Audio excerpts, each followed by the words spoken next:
laissez-moi féliciter Raphaël pour cette très belle initiative d'organiser des soirées, des cours de Torah et d'essayer de renforcer un max de personnes et laisser la possibilité aux jeunes juifs français de retourner aux sources, de mettre la kavod et Bezrat Hashem, Kadosh Baruch Hu t'envoie la réussite dans ce que tu fais et que tu puisses amplier et agrandir cette très belle action Bezrat Hashem.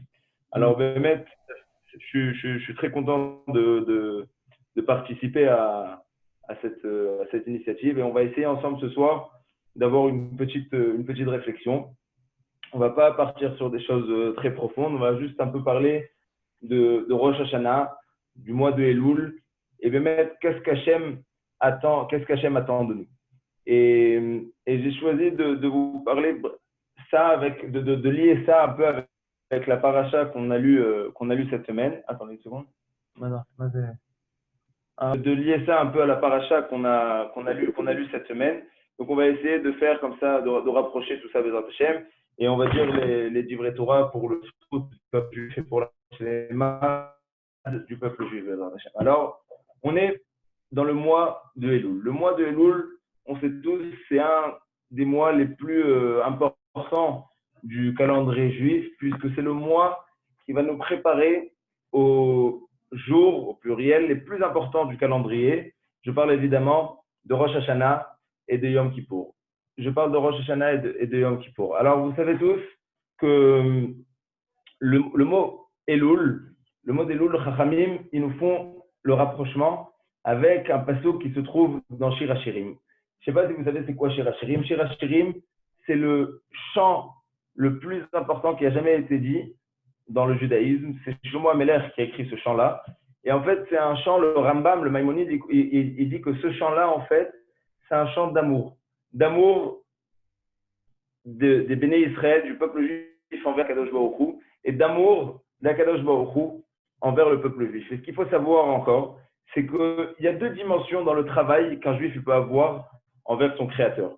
Il y a une dimension de travailler son créateur par amour, et il y a une dimension qui est moins bonne, on va dire, c'est travailler à Kadosh Baruch Hu, travailler son créateur par crainte. Et l'idéal, c'est comme on a dit, c'est de travailler avec amour. Et le Rambam, le Maïmonide, oui, il nous cite tout ça, il nous cite ça dans les lois de la tchouva, dans les lois du retour envers Akadosh Baruch Hu. Il nous dit que l'idéal, c'est de travailler par amour. Et il nous cite un pasuk dans Shir HaShirim en parlant du mois de Elul, qui est le pasuk suivant. Ani ledodi vedodili. Le mot Elul, Aleph, Lamed, Vav, Lamed, c'est Ani ledodi vedodili. Que veut dire ce pasuk? Ce pasuk veut dire littéralement traduit, je suis pour mon oncle et mon oncle est pour moi. Qui c'est mon oncle? Qui c'est nous? Nous, c'est les Béné Israël. Et Hachem est comparé à notre oncle, à quelqu'un de proche. Et le pasuk qui nous dit donc, je fais un pas vers Hachem, je fais un pas vers mon oncle, et Akadosh Baruch Hu, lui, fera lui aussi un pas vers moi, il se rapprochera vers moi, et il me permettra donc de gagner cette proximité avec lui et pouvoir atteindre des niveaux très élevés pour arriver Bezrat Hashem à la Tchouva. Mais ce qui est intéressant de voir, c'est que au long de notre histoire, on va dire, toujours le mois d'Elul a été décrit comme un mois de crainte, comme un mois de peur. Wow, on se prépare à Rosh Hashanah, le jour où tout va être décidé, on se prépare au Yom Kippour, le jour où est-ce qu'on va être pardonné, on ne va pas être pardonné, on doit se lever au Slichot, on doit se travailler les traits de caractère pour arriver à un niveau le plus élevé possible pour atteindre cette proximité avec Hachem, toujours un mois de crainte. Alors que là, on voit, le Rambam il nous dit au contraire, le mois de Elul, c'est un mois d'amour, c'est un mois de rachamim, de miséricorde. Et il dit, le Rambam, le Maïmonide, il finit, il dit, et tout ça avant justement d'arriver aux 10 jours de pénitence, les 10 jours qu'il y a entre Rosh Hashanah et Yom Kippour, qui sont, eux, des jours de din, des jours de rigueur, des jours où on doit faire tchouva avec peur. C'est-à-dire tchouva avec la peur, pas la peur d'Akadosh Baruch Hu, mais la peur du din, la peur du jugement d'Akadosh Baruch Hu.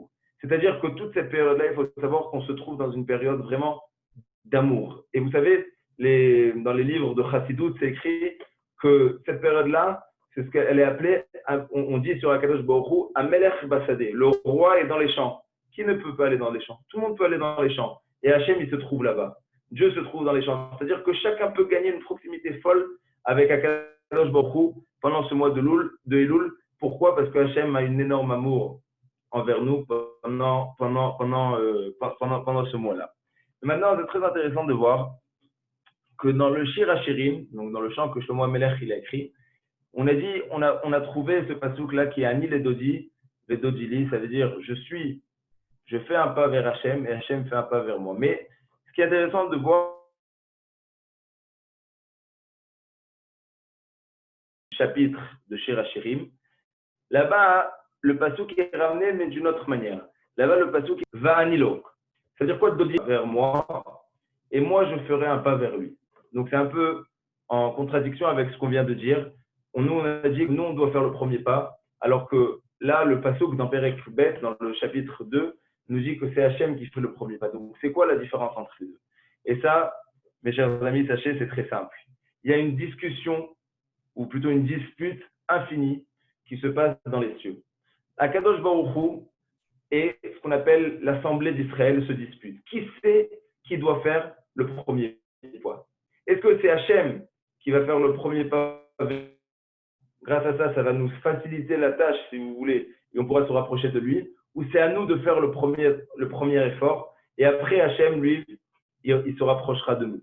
C'est une grande différence. Si on dit que c'est nous qui devons faire le premier pas, ben là, ça nous engage beaucoup plus à se lancer dans le processus de la tchouva, dans le processus du retour envers Akadosh Baruch Hu. Alors que si on attend qu'il vienne vers nous, et ben le jour où on aura un signal, et là on ira beaucoup plus facilement. Ça ressemble à quelqu'un qui entend une voix céleste qui lui dit écoute, je sais pas, je cherche un nom. Écoute Elior, viens, c'est Hachem qui t'appelle. Bien sûr qu'Elior il va foncer. C'est certain. Pourquoi? Parce il a entendu la voix d'Hachem. Mais là, qu'est-ce qu'on voit? On voit qu'Hachem, il nous demande, non, n'attendez pas que je vienne, mais venez-vous. Et c'est exactement ce qu'on dit. On demande, nous, dans la Hamida, on le demande tous les jours. On dit, Ashivenu Hachem Elecha, Venashuva. Ramène-nous chez toi, Hachem, et on reviendra. Mais malheureusement, le mois de Elul, c'est pas comme ça marche. Le mois de Elul, c'est Hachem qui gagne cette petite discussion-là. Et il dit, Shuvo Elai, va Shuva Elechem. Revenez vers moi, et moi, je reviendrai vers vous. C'est-à-dire qu'à nous de faire le premier pas. Et on raconte un jour sur le Rav Naftali Meroufshit. C'était un grand dirigeant de la Chassidut. Rav Naftali Meroufshit, il est très connu. On raconte qu'un il était avec son cocher, donc dans une calèche, et malheureusement avec la neige, la boue, ils n'arrivaient plus à sortir de la boue, les roues bien enfoncées dans la boue comme ça. Le cocher, il est derrière, il est gêné, il ne sait pas comment faire. Il se chariot de la calèche, pardon. Il met ses bottes, il essaie de. Finalement, il voit qu'il n'y a pas le choix. La neige, elle continue à tomber. Donc, il toque. Il dit une calèche, je ne sais pas, mais peut-être faites un effort, venez nous aider. Et là, le Rav, il dit il n'y a pas de problème, il sort. Et il essaie lui aussi d'aider comme ça. Et malheureusement, il n'arrive pas. Et là, le Rav, Naftali Meroufshit, il lève les yeux au ciel et il dit Hachem, Hachem, je sais que tout ce que tu fais, c'est pour me rapprocher à toi, c'est pour me faire des signes que je dois me rapprocher à toi. Peut-être tu veux que je répare quelque chose. Mais comment tu veux que je répare ce que j'ai à réparer quand je suis dans une boue pareille? Comment tu veux que je répare ce que j'ai à réparer quand il y a la neige qui me tombe dessus? Laisse-moi arriver à la maison tranquillement, au chaud, à côté du chauffage. Et là, je ferai tchouva pour ce que j'ai à faire. Et là, il s'est retourné vers ses fidèles qui étaient là-bas. Il leur dit, vous avez bien compris que je ne parle pas de la boue qui se trouve sous les roues de la calèche, ni de la neige qui nous tombe dessus, mais je parle de tous les malheurs qui arrivent au peuple juif depuis des générations. Et on demande tout le temps à Kadosh Baruch Hu, Hachem, mets-nous dans un endroit où je peux trouver la tranquillité, où je peux trouver la sérénité. Laisse-moi arriver à ma maison. C'est quoi ma maison? C'est Yerushalayim Abnouya, quand il y aura le Beth Amikdash, et c'est là-bas que je ferai tchouva. Mais il a dit malheureusement à Kadosh Baruch Hu, il n'écoute pas notre fila. Et Hachem, il attend qu'on fasse tchouva, même quand on est dans les pires situations. Comme par exemple dans la situation où on se trouve aujourd'hui, malheureusement on n'entend que des malheurs, et on entend que l'épidémie reprend, et on entend que la Corona, elle a fait encore des maisons où il y a des morts, malheureusement. Et Hachem, on entend tout ça. Mais Akadosh Baruch Hu dit, malgré ça, moi, ce que je vous demande, c'est Shuvu Elai, Shuvu Alechem. N'attendez pas que je vienne moi, que je vous envoie le Mashiach. C'est pas ça ce qu'il faut attendre. Moi, j'attends de vous, Hachem. Hachem nous dit, j'attends de vous que vous fassiez Tshuva. Ça, c'est la première partie. Maintenant, c'est intéressant de voir dans la paracha de la semaine, dans la paracha de Kitetse qu'on a lu donc, hier matin, on a vu là-bas le pasuk qui nous dit comme ça, la chose suivante. Kitetse la milchama aloivecha. Le jour où tu iras faire la guerre contre ton ennemi. Untano Hashem elokecha biyadecha. Hashem te le mettra entre tes mains, c'est-à-dire que tu vaincras, tu gagneras ton ennemi. Veshavita shivyo. Et tu prendras en tant que prisonnier quelqu'un, un prisonnier. Et Chachamim veulent nous dire, c'est quoi cette guerre-là? De quelle guerre s'agit-il?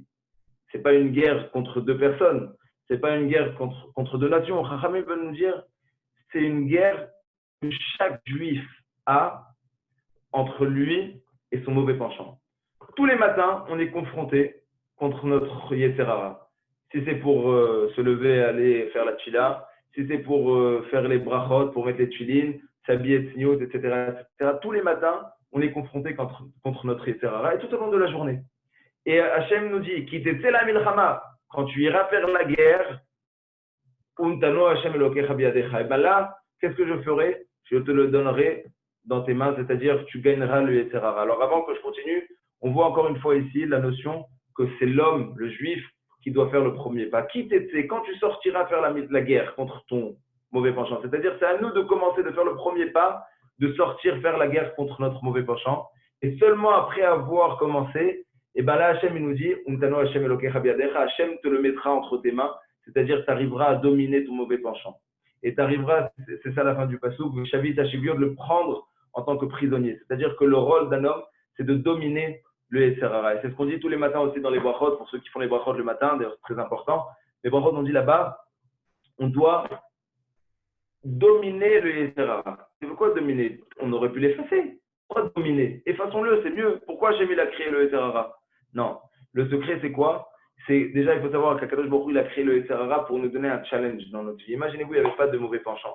Alors, quel goût elle aurait notre vie? On n'aurait eu aucune bataille. Ça aurait été trop facile. Hachem nous a mis ça et en plus, bon, il y a d'autres notions pour le libre arbitre, etc. On ne va pas rentrer. En tout cas, Akadosh Baruch Hu nous demande de quoi? De dominer notre Yetzer Hara. C'est-à-dire quoi dominer notre Yetzer Hara? C'est-à-dire le prendre avec nous et l'utiliser pour le travail qu'Akadosh Baruch Hu nous demande à faire. L'exemple le plus connu qui me fait toujours rire, parce que c'est tellement vrai, mais à la fois c'est tellement triste, c'est l'exemple de quelqu'un qui veut dormir, puisque demain il a une longue journée, il doit, je sais pas, il a des rendez-vous, il doit étudier, chacun a ses occupations, et le bonhomme il trouve pas son sommeil, il sait pas comment faire, comment je vais dormir, j'arrive pas à dormir, si je dors pas maintenant, je peux rater mon vol, je peux rater mon rendez-vous, je vais pas être en forme demain pour mon examen, etc., etc. Comment je vais faire? Alors l'idée la plus simple c'est quoi? C'est d'utiliser à ce moment-là notre mauvais penchant. Vous savez, il y a une zgoula, la plus connue pour bien s'endormir, c'est quoi? C'est quand on prend un livre de Torah. Quand quelqu'un il commence à étudier, peu importe ce qu'il étudie, automatiquement il veut s'assoupir. Et bien pareil, tu vois que tu n'arrives pas à t'endormir le soir, prends un livre, assoupis-toi grâce à ça, et là tu iras dormir et demain matin tu te lèveras en forme, etc. C'est ça, dominer notre mauvais penchant. Mais ça dépend de quoi? Ça dépend que de nous. Est-ce qu'on veut sortir faire la guerre? Quitte la milchama ou pas? Est-ce que tu vas sortir toi commencer la guerre? Et c'est ça ce qu'Hachem il attend de nous, de commencer la guerre. Et après Hachem il va nous aider donc à gagner. Mais maintenant je veux continuer un peu plus dans la profondeur des choses si vous voulez, sans être non plus trop fatigant.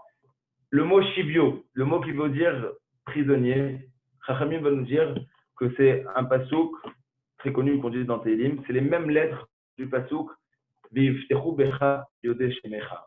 Ça veut dire quoi? Ça veut dire qu'avec le bitachon, avec la foi, avec la confiance en Hachem, eh ben, on pourra gagner tout ce qu'on fait dans la vie. V'yiftechu becha yodeh shemecha. Ça veut dire ceux qui ont le bitachon en toi, ceux qui ont la confiance en toi, auront confiance et grâce à ça, tu pourras tout gagner.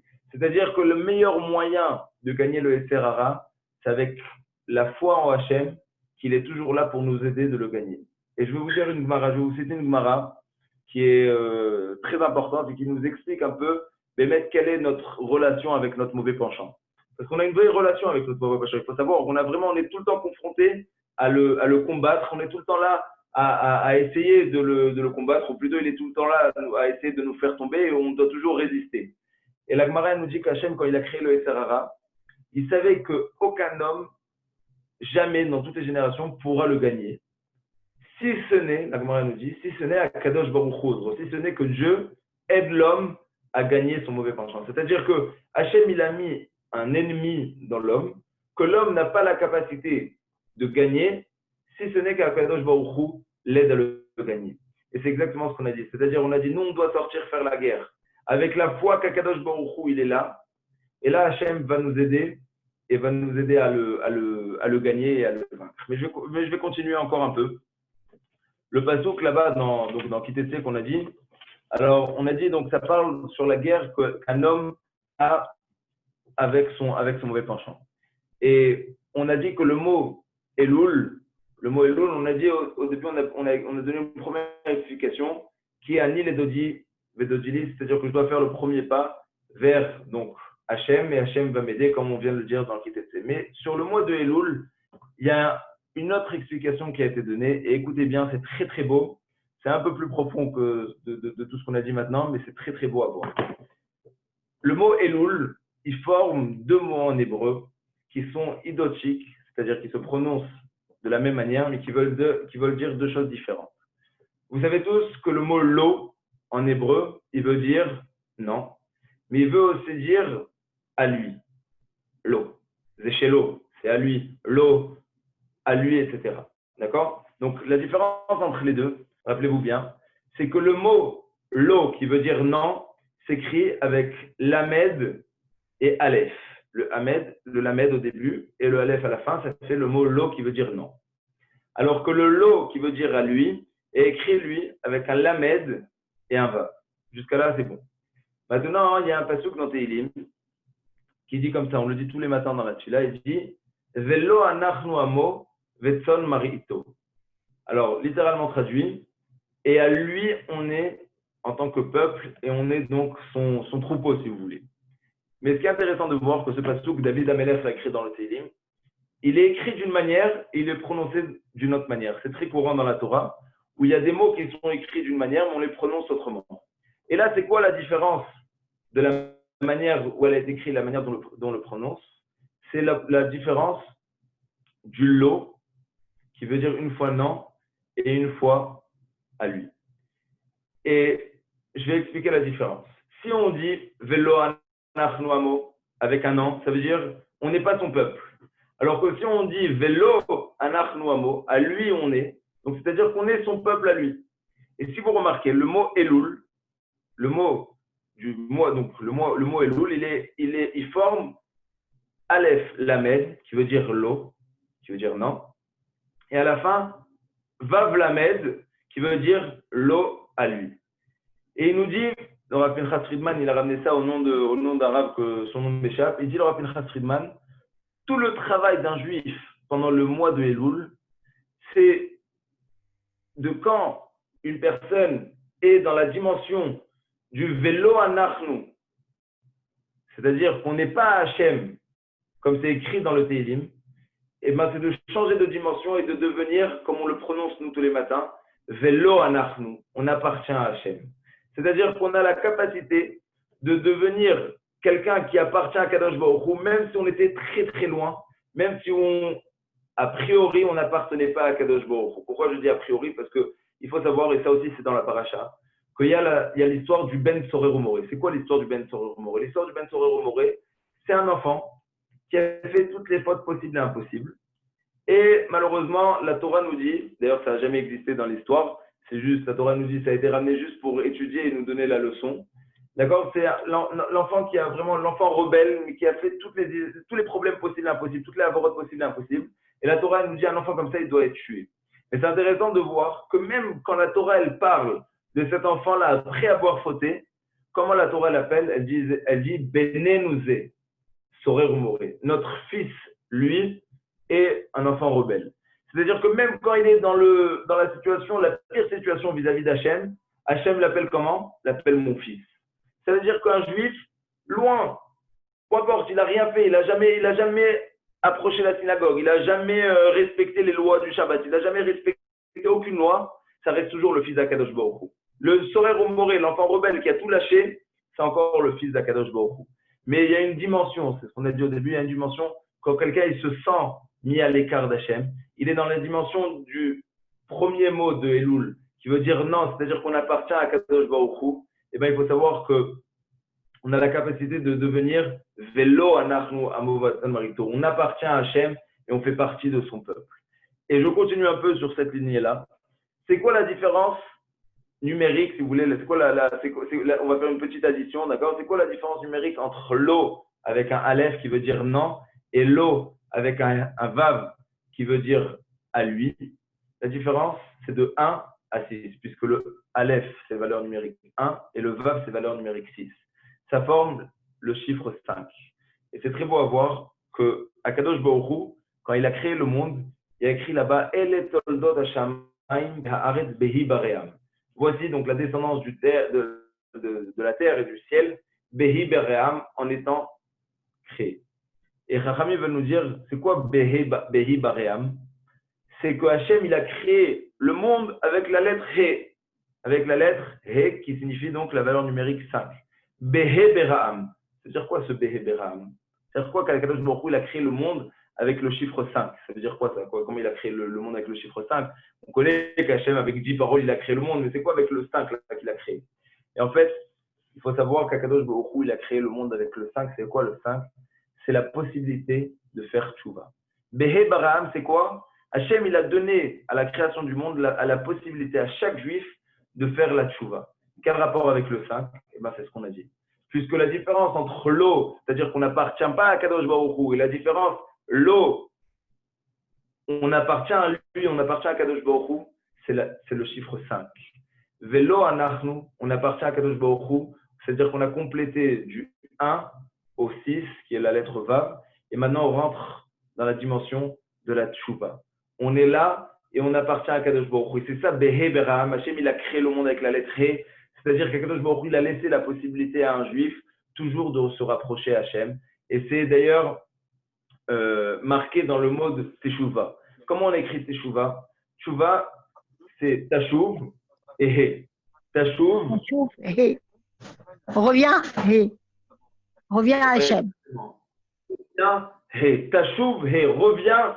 Le He revient et complète ce qui manque du non à lui, Hachem. Et c'est exactement ça, la tchouva. Alors vous allez dire, waouh, c'est tellement engageant, comment on peut faire ça? C'est tellement loin, c'est pas possible. Et bien là, on revient au début à ce qu'on a dit. Akadosh Baruch Hu, il nous dit, Ani le dodi, vedodilu. Faites un premier pas, faites un premier effort. Et là, Akadosh Baruch Hu, il s'occupe du reste. Vous savez tous ce qu'on dit, ouvrez-moi une ouverture fine comme une ouverture qui est en haut d'une aiguille. Vani Eftar, il y a deux versions. Vani Eftar Lachem Kepitro Sheloula, mais moi je vous ouvrirai des ouvertures à Kadosh Baruch Hu, dit grandes comme des salles. Il y a une deuxième version qui dit Vani Eftar Lachem Ptachim, c'est le Midrash qui nous dit je vais vous ouvrir des ouvertures où des wagons et des calèches peuvent rentrer dedans. Et le Rav Asher Weiss, il a dit quelque chose de très beau. Il dit si Akadosh Baruch Hu, il parle de wagons et de calèches, c'est parce que c'est des choses qui peuvent contenir. C'est-à-dire sur un wagon, on va charger. Sur une calèche, on va charger. Et bien Akadosh Baruch Hu dit ouvre-moi une petite ouverture. Et moi, je vous ouvrirai des ouvertures où je peux rentrer dedans des wagons de bonheur, des wagons de réussite, des wagons d'aide pour revenir vers moi. Et seulement faites une petite ouverture. Et pourquoi on dit ici une aiguille? Alors un jour, j'ai entendu une très très belle explication. C'est quoi le trou d'une aiguille? On aurait pu dire un trou encore plus petit. Mais la différence, c'est qu'une aiguille, c'est fait en fer. Est-ce que vous avez déjà réussi à écraser le trou d'une aiguille en haut? C'est très dur. Pareil, quand quelqu'un il prend sur soi quelque chose pour se rapprocher d'Akadosh Baruch Hu, eh ben, il doit le prendre jusqu'au bout. Pas que ce trou-là se rebouche après quelques jours et c'est fini. Non, prendre sur soi, c'est prendre sur soi comme un homme. C'est-à-dire être un homme, dire voilà, je prends sur moi, je continue jusqu'au bout. Et bien là, Hachem, il voit la sincérité de la personne. Il voit que la personne est sérieuse. Et Hachem, il dit, eh ben, moi, je vais vous ouvrir des ouvertures où on peut faire passer tout le bonheur du monde. On peut faire passer toutes les délivrances. On peut faire passer toutes les aides que vous imaginez même pas que je peux vous envoyer pour faire ce retour vers moi. Mais ce que j'attends de vous, c'est le premier pas. Et Bémet, c'est ça le travail du mois de Elul. C'est un mois d'amour envers Akadosh Baruch Hu. C'est un mois où Hachem, il a énormément d'amour envers nous, mais à nous de jouer le premier pas. À nous de faire le premier pas, ça peut être la moindre des choses, mais dire voilà, Hachem, je fais ça pour toi. Je vais me lever un jour plus tôt pour faire les brachot pour toi. Je vais faire le Kriyat Shema pour toi. Je vais mettre les tchilines. Je vais mettre un jour par semaine un habit plus tsniout. Je sais pas moi, chacun se connaît, chacun sait ce qu'il doit renforcer pour Hachem.